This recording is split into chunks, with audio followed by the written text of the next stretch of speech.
Hello students, welcome to টিডি tuition. আজকের ভিডিওতে আমরা ক্লাস 9-এর 1.3-র যে বাকি যে অঙ্কগুলো ছিল সেগুলো আমরা দেখে নেব। আমরা দেখব তো চার দাগে কি বলেছে, চারটি সংখ্যা লিখে যাদের দশমিকে বিস্তার অসীম অনাবৃত্ত। তো চারটি সংখ্যা কি বলেছে, অসীম ও অনাবৃত্ত। তো আমরা আগেই জেনেছি যে অসীম মানে যে সংখ্যাগুলোকে ভাগ করলে কখনোই মিলবে না, কোনো ভাগে মিলবে না এবং অসীম হতেই থাকবে। তো সেক্ষেত্রে আমরা লিখতে পারি √2, √5, √7, 11।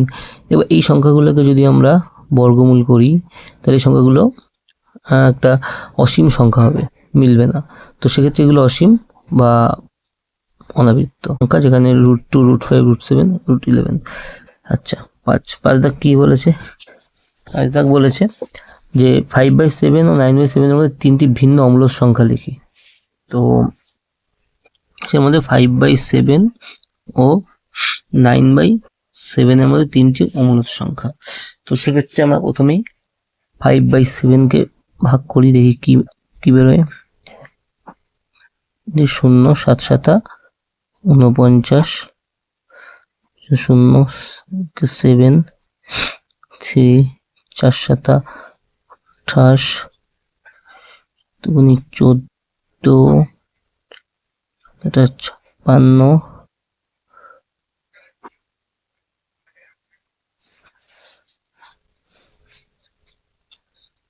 5 7 35।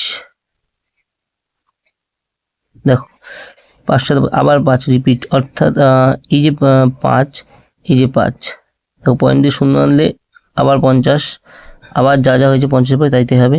তো যেখানে একই সংখ্যা চলে আসছে, কোথায় আসছে? এখানে আসছে। তাহলে এখানে একটা পৌনঃপুনিক হবে, আর যেখান থেকে শুরু হয়েছিল এই যে 50-এর পর থেকে 749, সেখানে একটা পৌনঃপুনিক হবে। তো এটা বেরিয়ে গেল। এখানে আমরা থামিয়ে দেবো, যখনই আমাদের একই সংখ্যা চলে আসবে তখনই সেটাকে আমরা থামিয়ে দেবো, আর করবো না। এবার 9/7, তো 9/7 কে এবার আমরা করি পয়েন্ট দিয়ে, আচ্ছা পয়েন্ট না, 7 × 7, 2 পয়েন্ট দিয়ে 0, 2 56,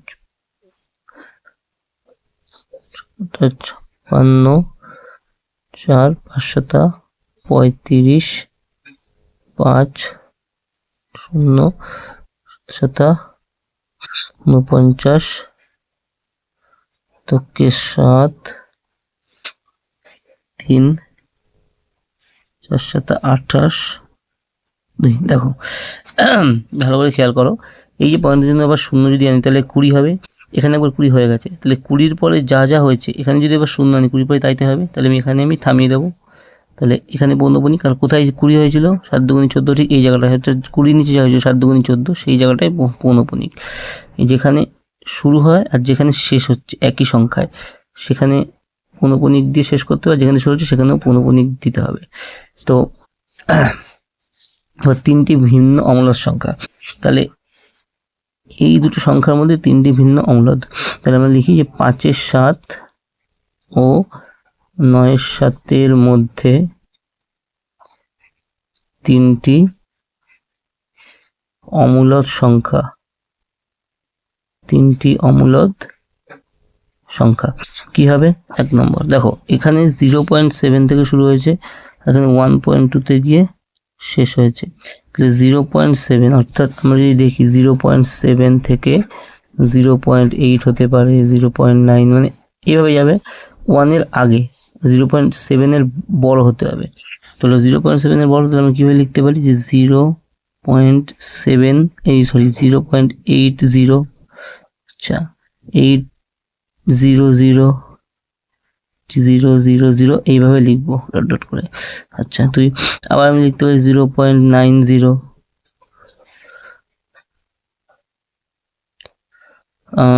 0.900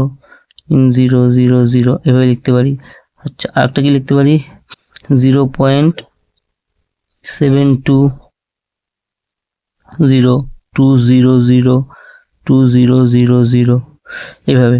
অর্থাৎ যখনই একটার পর একটা জিরো, তারপরে দুটো জিরো, তিনটে জিরো, এইভাবে তোমাদের অম্লক সংখ্যা পরপর লিখতে হবে, যেগুলো কোনো শেষ হবে না, চলতেই থাকবে। এইভাবে অম্লক সংখ্যা বের করতে হয়। আশা করি বুঝতে পেরেছো। আচ্ছা, 6 দাগ। 6 দাগ কি বলেছে? 6 দাগ বলেছে যে 3/7 1/11 এর মধ্যে দুটি ভিন্ন অম্লক সংখ্যা লিখি। তো সেম আগে যে আমরা 5-এর অঙ্কটা করেছি ঠিক সেরকম। তো 3/7 ও 1/11 এর মধ্যে তিনটি মূলদ সংখ্যা। তো সেক্ষেত্রে আমরা প্রথমে 3/7 কে আমরা ভাগ করি। তা 28, 2, 14, 6, 56, 4, 35, 5, 0, 7, 49, 0 কে 7, 3। দেখো এই যে 3, এই যে 3, অর্থাৎ পয়েন্টে 0 আনলে আবার 30 আসবে। তাহলে এখানে আমার অনুপনিক, আর ঠিক যেখান থেকে শুরু ছিল সেখানে অনুপনিক। আবার 1/11,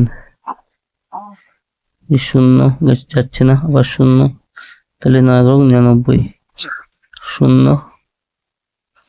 আচ্ছা দেখো, আবার যদি আমি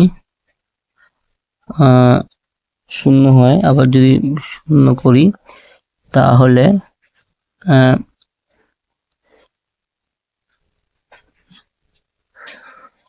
কারণ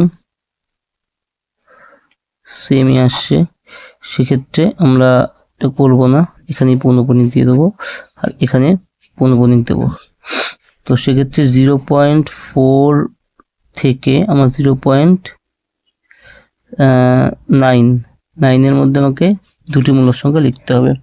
তো দুটি মূলদ সংখ্যা কি হবে? অমূলদ সংখ্যা, দুটি অমূলদ সংখ্যা 3/7 ও 1/11 এর মধ্যে কি হবে?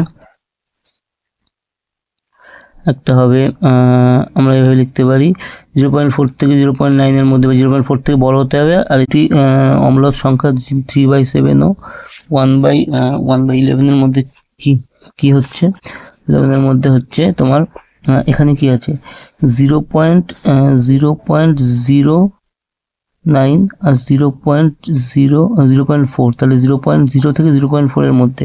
তাহলে হতে পারে কি, একটা হচ্ছে 0 থেকে বেশি হতে পারে 0.1 নিতে পারি আমি, 0.10, 100, 1000, দুইটা কি হতে পারে? হতে পারে যে 0.20, 200, 2000, তো এভাবে অম্লক সংখ্যা লিখতে হবে। আচ্ছা বলেছে 7 দাগের অঙ্কটা বলেছে যে √47, √625, √7.5757 আর 4 নম্বর হচ্ছে 1.10। এই সংখ্যাগুলি কোনটা মূলদ কোনটা অমূলদ। আচ্ছা, প্রথমে আমরা দেখি √47 এটাকে বর্গমূল করা যাবে না, এবং বর্গমূল সংখ্যা নয়, তাই এটা হচ্ছে অমূলদ। p/q আকারে প্রকাশ করা এটাকে যাবে না।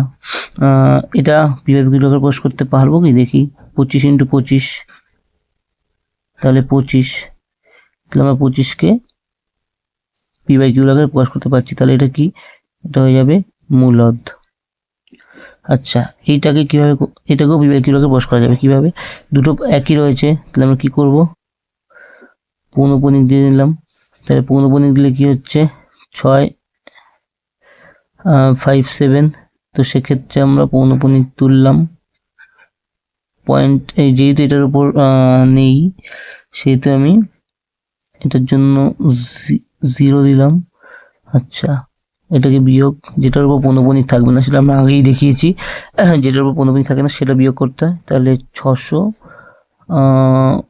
কত হচ্ছে 651 এটা p/q আকারে প্রকাশ করতে পারছি, সেহেতু এটা মূলদ।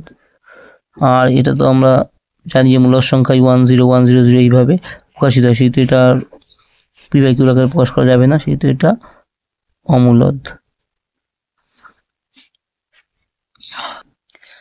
এখন আমরা 10 অঙ্কটা দেখি। 10 অঙ্কটা কি বলেছে? 10 অঙ্কটা বলেছে যে এইটা আর এইটা, এই সংখ্যা দুটির মধ্যে দুটি মূল সংখ্যা লিখি। তো দেখো এই যে সংখ্যা দুটি আমি এখানে লিখে নিয়েছি, এই সংখ্যা দুটিকে আমরা ছোট করে নেব।